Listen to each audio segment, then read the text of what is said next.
C.L. Bryant, who has done, I'm not going to cover all the amazing things he's done, but he has the big hit film, independent filmmaker of the documentary Runaway Slave. He writes a column for SB Magazine and is the host of America on the Edge with C.L. Bryant, clbryant.net. And we're joined by a gentleman he recommended, Pastor Rodney Browne, born in Port Elizabeth, South Africa, grew up in Eastern Cape. Rodney and his wife came to America with only $300 and 4 suitcases with their children in '87. Under the banner of Revival Ministries International, they traveled 46 weeks a year, holding weekly meetings in cities across North America and around the world, and pastor a church in Tampa, Florida, the River at Tampa Bay, founded in '96.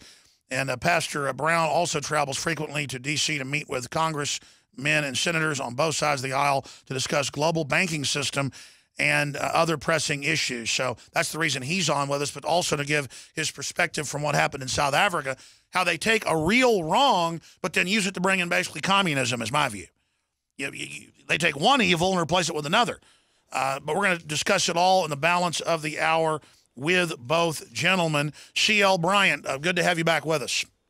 Always good to be on with you, Alex. Thank you so much for having us both on again. Thank you. We're going to get to your colleague in a moment to get his take on things. But first off, Ferguson, the whole state of the world, now, the tragic death in New York where the cop chokes the man to death. I mean, seriously, there's some real problems on both sides of the issue here. But what do you think Obama and the Justice Department are really trying to do? What they're trying to do, Alex, is create an underclass here in this country by their actions, and they're using emotionalism of skin color in order to do it. Personal responsibility is something that is totally gone out of the window. In both cases, with both of these gentlemen who tragically lost their lives, or both of these men who tragically lost their lives, it was not their skin color that got them killed, it was their conduct. And in the case of Michael Brown, obviously his last moments on earth were documented as to what he was participating in, and that was a strong-armed robbery. Not the color of his skin caused him to do that. It was his conduct. And in the case of New York City, where Garner was choked to death, unfortunately, the policies of Mayor Bloomberg is what got him killed. That's right. The taxation on the cigarette and that type of thing is what got this man killed, not his skin color. Well, that's a point. People don't look at that. I tell you, the Democrats seem to be putting everything they can behind racial politics, identity politics right now. Do you think it's working? Oh, they've been very successful in doing it, especially with a class that is uninformed and broke. Most of those people that are out on the street protesting and so forth, except for the occupiers, the Wall Street occupiers type, who are probably trust fund babies. But most of those people, black people who are out on the street doing the protesting and all of that, I would like to know how many of them are receiving government checks. How much of this are we funding ourselves because we're giving them government checks to be out there carrying it, laying down in the aisles of Macy's. You've been to New York, I'm sure, during Christmas time, and Macy's hires something like 65,000 people. I'm sure a lot of them are minorities during the Christmas holidays. The only people that they're hurting are themselves and people who really want to work. I like what Charles Barkley said about all this. I mean, but the media plays into it as well. I mean, watching CNN and MSNBC act like Brown was some type of angel. There are a lot of real cases of police misconduct they could focus in on, but they don't do that. They focus in on the ones where the poster child for it is a strong-armed thug. It's tragic to see how they are blasting the police in this situation. Barkley brought up a great point, and I really like him speaking his mind. But the facts are these. More than 95% of all police contact with civilians end very, very well. The only time usually that you hear of a police officer going awry is in a situation like this. Have there been historically in the past, and I'm going back 40, 50 years, where there was need to in the South in particular, to be wary of police officers? Of course there was. But in these days and times, we have to consider the alternative, as Bartley pointed out, if the police were to go away. That is what we have to focus on.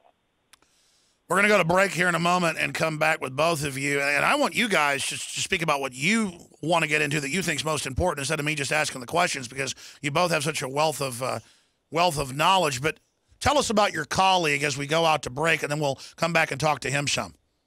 Pastor Rodney Howard-Browne is a man of great courage. And what is beautiful about he and I, and we team up on some occasions, the visual effect that you see of a South African-born Caucasian and myself being a black American citizen, both of us now citizens of the United States, is very powerful because we both are men of the cloth, men of God. And, Alex, we are, in fact, taking on this particular issue in this country. And I believe that we're doing it in a very powerful way. He in his way, I in my way. And, of course, he'll toot his own horn as to how he's doing it. And I do believe that he has a powerful ministry, and I'm very happy to be friends with him and certainly glad to be on with you and him on this show today. Absolutely. Revival.com. Pastor, we're going to break here in about 10 minutes. I'm going to skip this network break because it's so important. I want to get into the banking with you later to understand, what they're trying to distract us from. But, Pastor, with your unique perspective from South Africa, looking at what's now happening here in the U.S., what do you think's really going on? First of all, Alex, let me say it's an honor to be on with you. I listen to you all the time, and thank you for your voice of sanity in a world full of lies and deceit. But it's the age-old story of divide and conquer. Like in South Africa, what people don't know, De Beers funded the war in Angola to stop the diamonds from coming out of Angola. So here you've got 1 million landmines in Angola. They stir it up as a racial thing. And when in reality, South Africa does not own its gold, it does not own its diamonds. De Beers owns the diamonds and Anglo-American owns the gold. And that was all done by a man called Jan Smuts, who was Prime Minister of South Africa, went to Cambridge, was going to fall out of university. He was conscripted by a wealthy man, took him on his wing. He went back to Kimberley, secured the diamond fields for De Beers, went back to the Transvaal, pretended to oppose the British, but actually secured the gold fields for Anglo-American.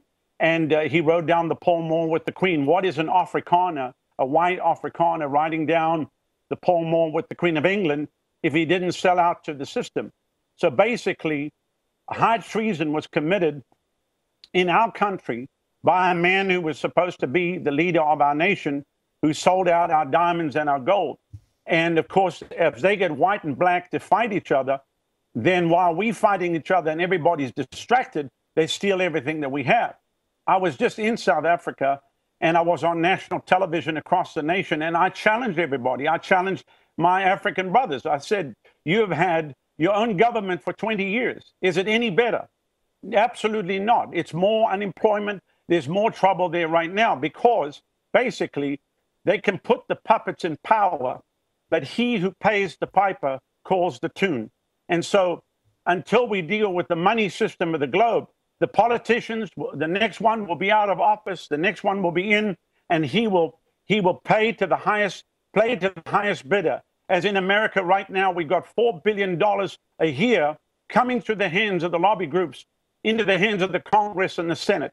And it is stuff like this that just angers me, and I'm gonna do whatever I can in every way possible to speak out against it and to challenge those in power that they need to repent and get right with God. People, it's almost like people have lost the fear of God, and they don't realize that they're going to stand before God and give an account of what they've done on the earth, and especially with humanity. Well, that's it. We know that civilizations go through cycles. We're going into a very decadent part of the cycle right now. The question is, how bad will it get before people realize that the wages of corruption, the wages of sin are death, and we're talking about political corruption, social corruption. For those that don't know about what happened in Africa, from my layman research, there were certainly problems, but it wasn't just black against white. It was It was ANC against Zulu and Afrikaner against the British, and people don't know about the Boer War. They don't know about Cecil Rhodes. But from what I've researched, it's very simple. The big British interests, not even the British people, came in over the last 115 years, took over the gold, took over the diamonds, took over all the major resources, and then to defeat the indigenous, not indigenous, but more indigenous than the British, the Dutch who'd been there first, they started playing different tribes off against each other. And then they just sent Mandela in, the communist, to then pose as this heavenly savior because the television told us so. And now the murder rate's about 5 times what it was. Unemployment's almost double what it was. I've seen the numbers. I mean, I've even seen polls in South Africa where the majority of blacks in many areas want to go back. Well, I wouldn't go back to apartheid. I would try to go to something better where the people actually get the resources, and that's exactly what's happening here. It's happening too. Some places, 65% unemployment. But let me just tell you, Alex, the people are waking up. A former head of the South African Reserve Bank just came up with a book called Inside the South African Reserve Bank, Its Origin and Secret Exposed. And there's a whole group of people that are rising up to sue the South African Reserve Bank for its money creation and what's going on. And I found a group in England. I was just in London last week. I met with a group called Positive Money, and they're doing the same thing. For the first time in 170 years, British Parliament heard about money creation. So I would say that people are getting themselves in the corner and they're coming out. I just don't know what it's going to take the American people to wake up and realize what's going on. It's like I talk to many ministers. They don't want to listen to what I'm saying. But I promise you that what's taking place right now is and what they want to do is create the place to be total lawlessness and to have a situation where we can't trust the police. Then they're going to bring in the NATO troops, and we are going to martial law. I mean, that's the next step on the agenda, apart from going house to house and gun confiscation, all driven by United Nations Agenda 21. And so I find myself, obviously we go around, we preach the gospel. We went into Washington, D.C. back in July. C.L. Bryant came and joined me. 15 nights, I preached the gospel, 400 yards from the White House. I exposed the whole system, the Federal Reserve, the IRS, and all the wickedness that's going on. And then during the day, we went into the Congress and the Senate. And I met with many people, both sides of the aisle. One Democratic senator looked at me and he said to me, "Sir, when you come to Washington, you have to decide, are you going to sell your soul?" Then he looked at me and said, "I have not sold my soul." But he said, "Sir, we are an industrial military complex and we are run by offshore banks." And then another congressman looked at me when I told him what's going on with the global money system. He said, "How do you know all this?" He said, "You and probably 10 congressmen in America know what's happening in the money system." And here's what he said to me. He said, "When it all collapses," he said, "there will be no food in the stores." And he said, "Within 12 hours, there will be riots." And he said, "We will go to martial law." So there are people on the inside of the system that are trying to do their best. They just don't know what to do because obviously the whole system is controlled by our wonderful Federal Reserve. Let me just inject here and then get C.L. Bryant's take on this. The big picture of why they're playing us off against each other, they have engineered a collapse so that they can break us fully and basically force us all onto welfare. That is Agenda 21. That is Cloward and Piven. That's the model they've used in the black community. It's what the social engineers, Margaret Sanger, Planned Parenthood want. They are diabolical demons. And the minute people realize that is the minute we start changing this. And the same British model that took over South Africa is now taking over America. It's multinational. And as you said, when I talk to congressmen and senators privately, a lot of them that you don't hear on the show, folks, I'll just leave it at that, and generals, they go, "No, you're absolutely right. What you say is what's going on." And they said if the American people only knew, it's the ignorance that allows it. That's why we're here. Pastor Bryant, your take on what Mr. Brown was just speaking about and your overall take on any hope for this country. This is why I wanted to introduce you to Rodney Howard-Browne, is because his view, your view, my view, these are the views that in fact can enlighten and save our nation, our republic. Black people don't realize that they have been a test case, a test tube case for what is happening for 40 years, 50 years. There is an underclass, as has been created in South Africa, that is being created right now by the Obama policy. Obama was, in fact, a pawn, a puppet of those who want to bring this about. He's failed in everything else but this. Even the amnesty thing that is coming about is, in fact, a part of a design. There is a design to bring America to its knees. And black people need to understand, especially those clowns who are rioting in the street, that if, in fact, there is any other place on this globe where they would want to be black, then they need to go there. And Rodney Howard-Browne, Pastor Brown, can certainly tell you that they do not want to go to South Africa. And there's no other place that I can possibly name that black people would experience the benefits, the wealth, even if you're poor, that they have being able to experience in America.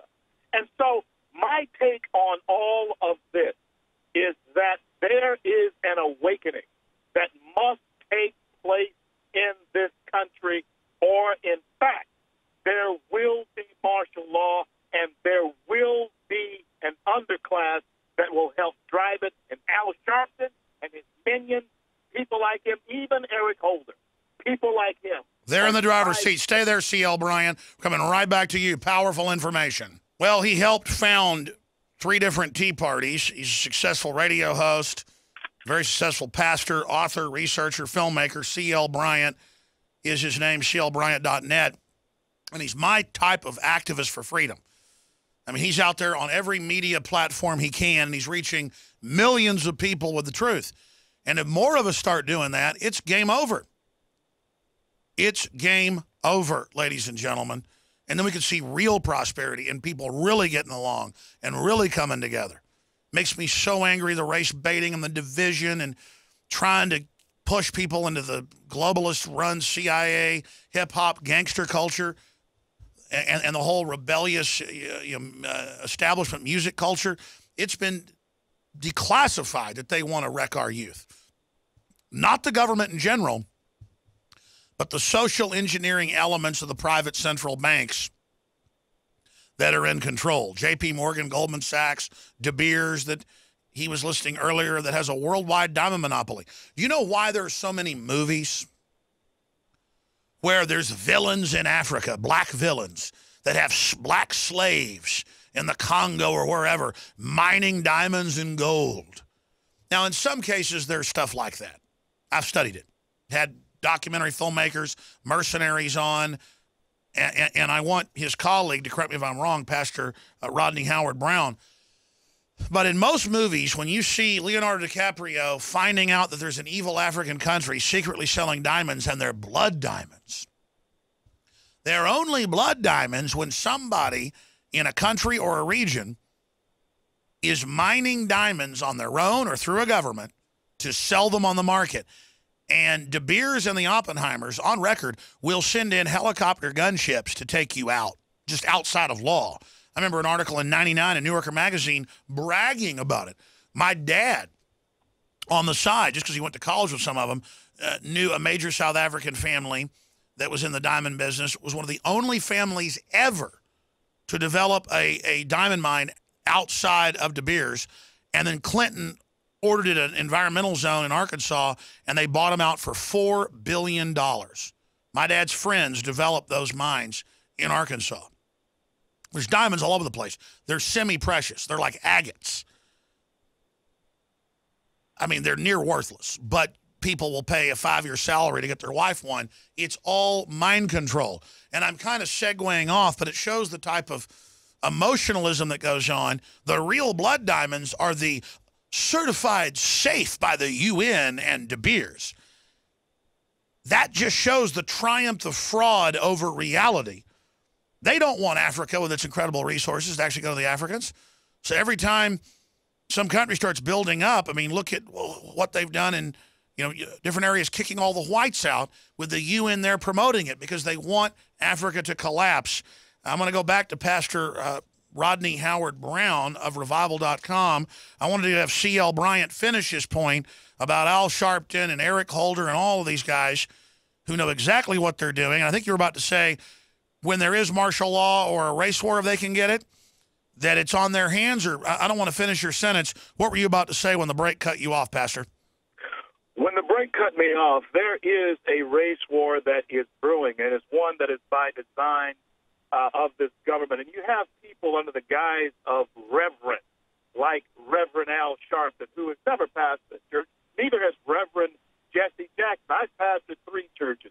Pastor Rodney Howard-Browne is very successful in pastoring the river. But the church itself, in so many cases, and pastors, Alex, in so many cases, are complicit in their silence of what is going on. They don't want to know. They're like the ostrich, who, in fact, have their faces, their heads in the sand. And they certainly don't want to tell their congregants what's going on because so many of them have actually, not all, but so many of them have actually sold their soul to the system in order to keep their doors open. So they think. You're right. We have a book available at InfoWarsStore.com by Pastor Chuck Baldwin called Romans 13, written with his son, who's a constitutional lawyer. And they use Romans 13 out of context. If Romans 13 was believed in the context Hitler used it for, or our government uses it for, pastors, I'd like you to both comment on this, then Jesus should have followed his orders, or the disciples, or the folks in the fiery furnace or the lion's den should have done what government told them.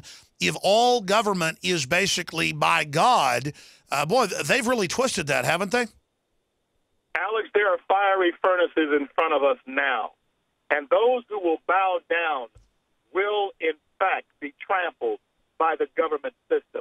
And Pastor Brown and I have talked about this on so many occasions, and he is a wealth of knowledge and the grand scheme of things. He's really able to pull it together. I do want to yield to him at this point. I really think people need to hear what he has to say. You better. We'll have him back by himself, and you back by himself as well, Mr. Bryant. But sure, before we get into South Africa parallels, how they don't let Africa have its own resources, any gold or diamonds by an African country is a blood diamond. This is the type of word games they play. I want you to comment on that. Also, the martial law that C.L. Bryant says is coming, but specifically Romans 13, that was Hitler's favorite Bible passage. And when you look at the passage that Hitler loved, when you look at the powers that are ordained here, when you look at that, Hitler was also very much into Darwinism. Darwin was one of Hitler's favorite reads. Why? Because unbeknownst to so many who push the present-day school system, Common Core, and all of that, Darwin was a racist. And we need to understand that so many things that are happening under the Obama administration are based on the fact that this man is also complicit with the racism that he claims to be so much against. Well, that was the Margaret Sanger, Rockefeller, Darwinian eugenics plan. That's what it is by stealth. Absolutely. Going back to the other pastor, Howard-Browne, your take on Romans 13 and then expanding. Well, I mean, I believe we need to stand up for righteousness. As a man of God, if I see those in power breaking the law, then I'm going to go and get in their face. I mean, the bottom line is people in government are elected by us. They are there to serve us. We don't serve them. We don't bow down to them. When I walked into the Capitol and met with congressmen and senators in the House and the Senate, and I spoke direct to them. Some of them I had 3 or 5 minutes with, but I said, look, you might be out of office in 4 or 5 years. I'm still going to be in the ministry, so I'm going to talk straight. I'm not here to be liked. I'm not looking for your vote, but I'm here to warn you that we are on the brink of a total collapse of our society. Yeah, we've got $85 billion a month being sucked out of our nation through the offshore banking cartels propping up Wall Street. They are raping and pillaging our nation. You've got 27 million African-American babies aborted through Planned Parenthood, and no one says anything about it. They just leave it alone. So I believe that we have to stand up and come against the system that is wicked. I don't believe that because we're Christians that we go lie down and just let them roll over us. Absolutely not. If they think that we're going to be quiet, let me tell you right now, it'll be a cold day in hell with the devil singing Frosty the Snowman before I shut up. I'm not going to shut up. And I am an American, and I raise my hand to pledge to defend the Constitution, and that means the First Amendment and the Second Amendment, and I'll do whatever it takes. So they should never have sworn me in as a citizen, because you've got a problem now. You've got somebody who really believes in the Constitution and is going to stand up against tyranny. And so I know that there's a group of ministers that once a year they have what they call one Sunday a year, Freedom Sunday. So they called me and they said, "Would you like to join us?" I said, no. Every Sunday is Pulpit Freedom Sunday. I said, we are reaching into the inner cities, Alec, right here in the Tampa Bay area. Our crime rate in Hillsborough County is down 64%, according to the Tampa Police Department, the FBI. They don't know why, but we are going house to house. We're praying with people. We're giving people opportunity to accept Jesus Christ as Lord and Savior. We are raising all of our people to go out, and then I bus people in from the inner cities. Our church is totally integrated, and we have to reach the inner cities of America, because this is the boiling pot that if the money system collapses, there'll be no food, and the riots are going to happen, and then we're going to martial law, if not civil war, all those at the same time. Because I know that the moment they go to martial law, that means the confiscation of the American Second Amendment. And that ain't going to happen. Not where I live here in Florida. So, I'm very passionate about it and very bold about it. But I really believe that. Well, you got the floor. Keep elaborating the parallels you've seen in South Africa and now what's happening here today, Pastor.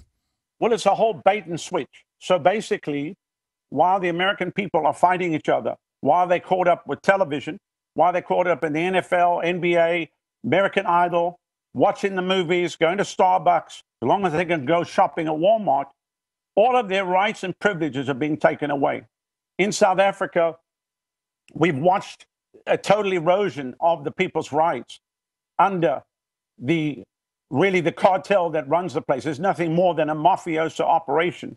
And I'm going to be back the end of February and end of March, and I'm going to be speaking to people in the government and really warning them, we can turn this thing around. I don't believe that this thing is too far gone in America.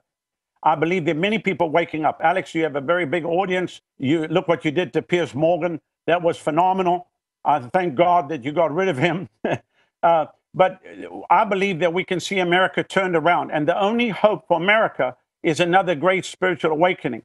In 1700s, if you look at the condition of America, it then came a first great awakening. The 1800s was the same thing. And I believe another spiritual great awakening will turn America back. And that's what we are trusting for in South Africa and, of course, in the United Kingdom. Because every time people coming back to their spiritual roots and coming back to God, then it sets the New World Order back. It sets the global agenda back. And I'll just tell you, they're not ahead of the plan. They are behind. These guys are 10 to 15 years behind. And they are getting impatient right now, and they're trying to preempt something. But we are praying. We've got our whole church praying. We have all-night prayer meetings. We have a prayer chain. People are praying for America. We're praying that whatever is hidden and whatever is done behind closed doors is leaked out, and that the Lord unravel the plan of the wicked over this nation. And then I'm doing my best to mobilize the pastors to train their people, get them out of the system, get them off of the government aid, government support, get them off of the food stamp, getting everybody to grow their own food, get everybody onto organic food, get their own, water supply. I mean, we. That's why they want to take culture and God away from us, because then even if you're poor, you don't feel pathetic and won't give your soul over to the New World Order. They really do traffic in the souls of men. They really do want to shut our jobs down so people don't feel self-respectable. They really want to promote thuggism and gangsterism to ensnare our youth. I've talked to top people in MTV, top musicians, and confirmed what's always been a rumor out there. It is so cold-blooded how the system wants to dumb us down so they can literally enslave not just us physically, but our minds. Is this modern system not slavery? Is Cloward and Piven not slavery? It's total slavery to the debt system. Every American, the moment you're born, you're part of the collateral of the system, which really, if you look at America, basically on paper, we are a corporation. So that's why if they lose a couple of citizens, it's just collateral damage. That's why we got all the illegals coming across our borders, because they can make them legal citizens, put them on the system, get them to vote, change the Constitution. And we have to, as Americans, as American citizens, we have to stand up and draw a line in the sand. And I'm going back to Washington, D.C. next July for 8 days. I encourage people to come stand. If you want to come speak, Alec, you're welcome to come stand with me. I'm right in the shadow of the White House, in the Constitution Hall, and I'm going into the Congress every day, the Senate, and really talking straight to these men that are in power. We have to turn this thing around because the handwriting's on the wall. We stand on the brink of total collapse, and most people, they don't want to hear what I'm saying, but America's not ready for what's coming. In '99, I went to Madison Square Garden. I rented the garden for 6 weeks. We had over 48,000 conversions, but I preached a message on the 30th of July, '99. There's a storm coming. Talked about the rise of terrorism. Talked about nations plotting the downfall of America as we speak. Talked about the fact that America's not ready for what's coming. And then I asked the question, what would happen if a missile struck New York City? That was 2 years before 9/11. 2 years before those planes hit the towers. I stood there at great cost to our ministry. We almost bankrupted our ministry. That event cost us $6.7 million. But the Lord helped us, and we came through the other side. The event in D.C. cost us 1.2, but we paid cash for that, and God helped us do that. And Alex, we are doing everything we can, 24 hours a day, 7 days a week, mobilizing everybody to wake America up. This is like deja vu. This is like Groundhog Day. Everything we saw happen in Southern Africa, we see happening here. The whole censorship of the media, the whole how the media just puts out the same dribble. You can't believe one word that the media tell you. And so I'm very glad about alternative media, about InfoWars, PrisonPlanet.com, Drudge Report, Breitbart News, and all of the alternative media that's out there, because we have to get the word out. We've got to wake the American people up, and we've got to tell Americans they got to cry out to God and come back before it's too late, because I promise you, let me just say this. I did a show a few weeks ago, and I talked about the camps that are being built. I received a call from a man in Kentucky, very wealthy businessman, and he said to me, he said, I don't know what to tell you. He said, but somebody told me to call you because you would understand. He said, I'm a contractor. I do major developments. And he said, some of my people work other jobs. And he said, they just have connected gas to these gas chambers. He said, do you know anything about it? I said, look, I said, anything's possible with the total corruption of the system. And I mentioned that on the radio. I mean, we got attacked left, right, and center. They said Howard-Browne says Obama's building concentration camps and gas chambers. Listen, it doesn't matter if it's Obama. The next president's going to do the same thing. And the previous president. The last real president we had was John F. Kennedy. And that's why they put a bullet in him, because he's going to shut the system down. Yes, Reagan came out the blue, but they put old man Bush to watch him because he was the head of the CIA. This whole thing is cooked. And you could see it when Mandela died. On Air Force One, heading to South Africa. Guess who's on Air Force One? The Bushes, the Clintons, and the Obamas. What does that mean? It's a club. The whole thing is a club. The whole thing is cooked. And as long as Americans keep thinking, oh, I'm voting for my man in the Democrat and I vote for my man in the Republican, they both are the same. When are people going to wake up and realize that this is a government by the people, of the people, for the people, we the people? No, I hear you. It's clear we need to have Pastor Rodney Howard-Browne of Revival.com back on. I owe C.L. Bryant for telling us to get him on. Man, this guy's on fire, and so is C.L. Yes, Bryant. That's yes, amazing. Well, let's try to set some brush fires in the minds of men and women everywhere to have a revival in this country. A revival of reality, folks, and recognizing good from evil. Stay with us. Reverend C.L. Bryant, I can see why you recommended getting Rodney Howard-Browne on. He really speaks with authority, and more importantly, his information is right on target.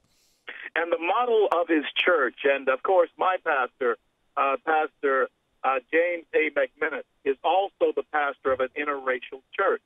in a city like Shreveport, Louisiana, where I'm from, the last city to concede defeat in the Civil War, where old ways die hard.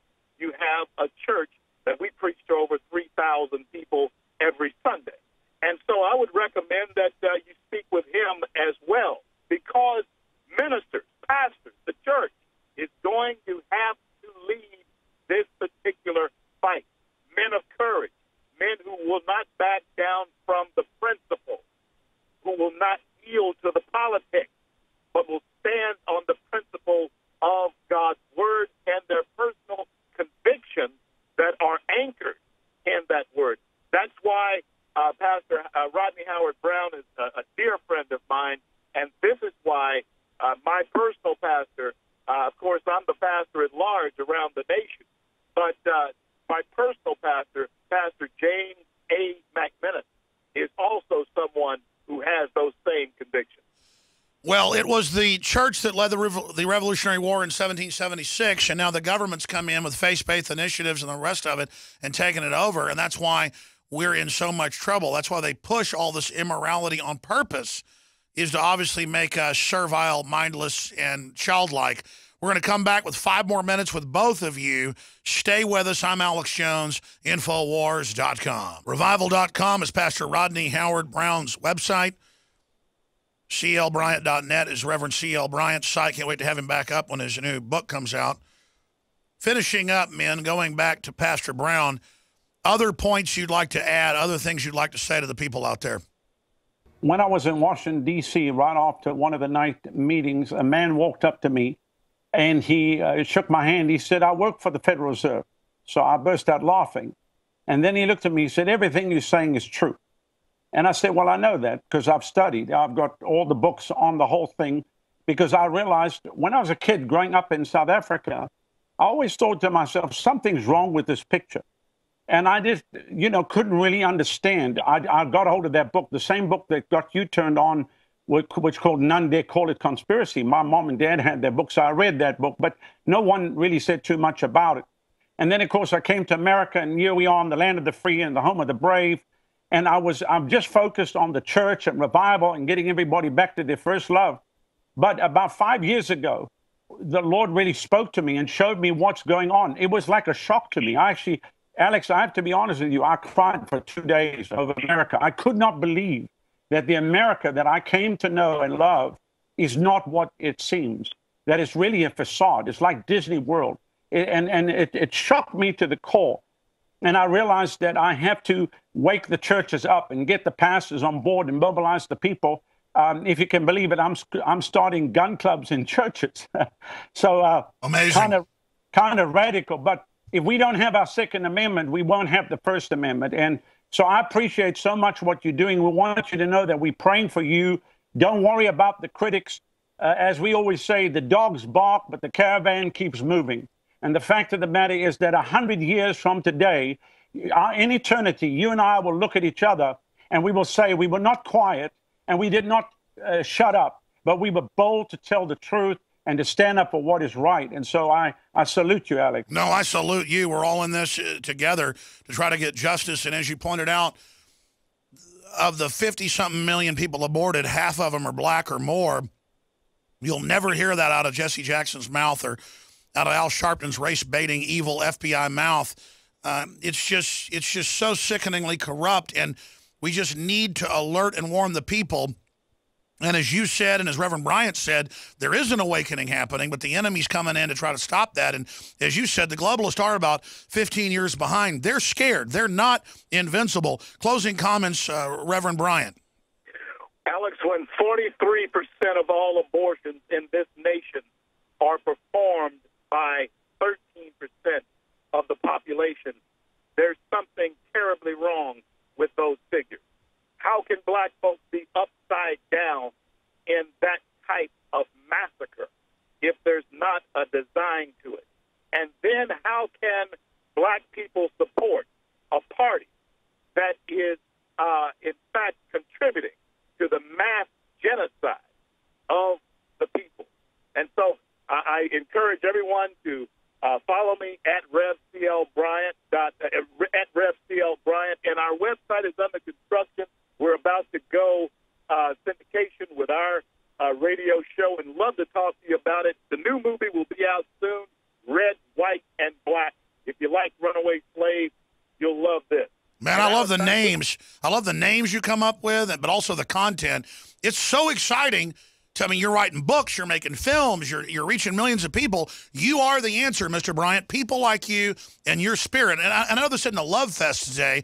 It's just that it's exciting for the three of us and all the listeners to think about the fact we're fighting back. We're going to have high morale. We know how the book ends. Absolutely. And we win. Yeah, Alex, one more thing. People say, what can I do? One woman took prayer out of schools. One person full of the fire of God can make a change in a nation. Well, that's why they're scared of the First Amendment. They know that fire is waiting. God bless you both.